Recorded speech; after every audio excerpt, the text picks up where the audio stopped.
Pernah tak telinga anda tiba-tiba berbunyi ting walaupun keadaan sekeliling senyap je?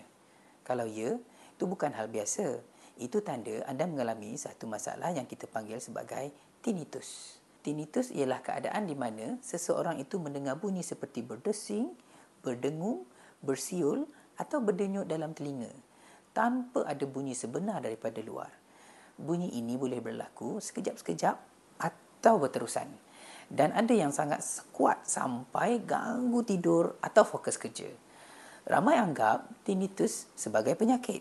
Padahal ia sebenarnya adalah simptom kepada masalah lain dalam telinga atau saraf pendengaran. Tinnitus boleh berpunca daripada beberapa sebab utama.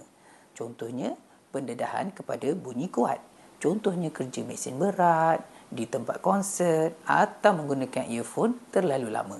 Ini boleh merosakkan sel rambut halus di dalam telinga kita. Yang kedua, tahi telinga tersumbat. Apabila saluran telinga tertutup, tekanan berubah dan boleh mencetuskan bunyi berdesing.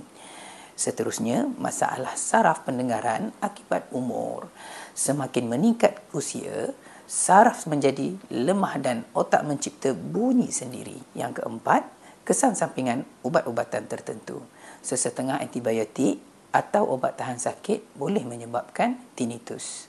Dan seterusnya, masalah lain seperti tekanan darah tinggi, gangguan temporomandibular joint atau stres kronik juga boleh mencetuskan gejala ini.